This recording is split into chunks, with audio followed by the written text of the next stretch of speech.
Hey guys, this is Zeke. A couple weeks ago, I went to Salt Lake Gaming Con, and I was able to interview a bunch of the indie developers in the area.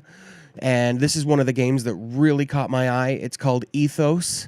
The multiplayer that they've got planned for it sounds amazing. It's beautiful. You can see kind of the gameplay in the background in this video. This is an interview with the developers of the game. Like I said, it really caught my eye, and I hope you enjoy the interview. So I'm Alan McGraw with Old Dead One Productions. We're based out of Provo, Utah.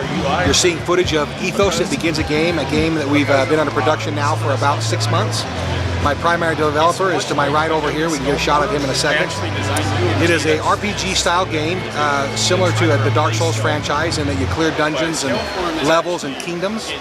However, we've built in an MMO sandbox to go with it. So it's not just an RPG. You're able to interact in an environment that's completely player driven. Currently, we are under production of a playable demo that will be out in 4 to 6 weeks. You'll be able to find it on Steam. We'll have a Kickstarter coming down the line as well. You can find out a lot more about the game at ethosthegame.com. Of course, follow us on Twitter and Facebook as well if you would. Thanks. So it's Alan with Old Dead One Productions again. This is my lead developer, Devlin. Hey guys. Thanks for watching. I'm going to tell you a little bit more about Ethos the game. In our game, we have a sandbox MMO where all assets, buildings, businesses, NPCs are owned and operated by the character, by the player themselves. So the blacksmith, the alchemist, the armor, this town itself is all owned by a player and managed and controlled by them. And that's all going to be based off of your stats. So if you have higher stats in certain areas, that'll be better suited for certain aspects of our game.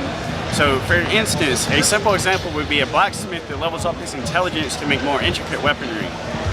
Now, everything is going to be interconnected as well. So if you go out into our dungeons and you find any kind of rare material that you want our blacksmiths to use, you can just bring that back. You can sell that to your blacksmith or just trade it with him for a weapon.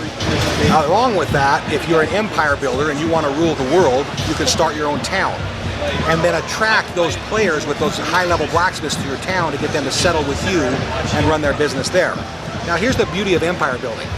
Let's say you're kind of a I want to rule the world kind of guy. You can challenge other empire builders, other city owners for taxes, for supremacy, for ownership. Only when you fight them, you amass your 16 or so best warriors, they get their 16 or so best warriors, and you meet in the battle arena where you fight for supremacy. It's a winner-take-all battle. Whatever is wagered is the prize. If you happen to lose, you lose your taxes, you lose your bounty, you lose whatever it is you've wagered.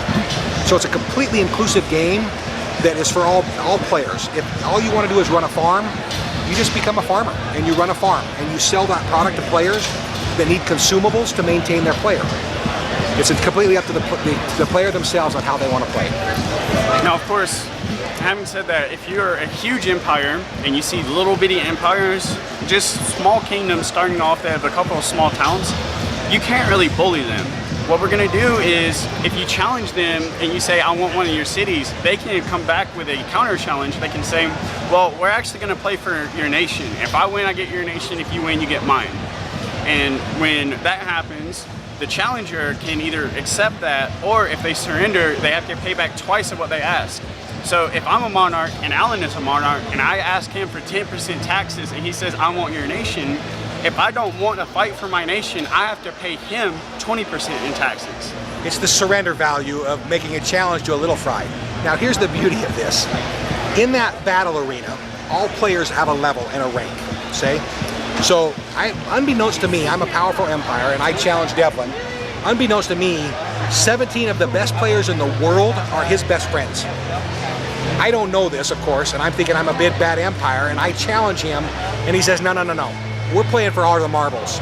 And I'm thinking, you know what, I'm going to wreck his world. I'm a powerful empire. I can afford to pay the best fighters in the world. Well, then when we get to the battle arena, he's got 1 through 16 on his side, and I've got 33 through whatever on my side.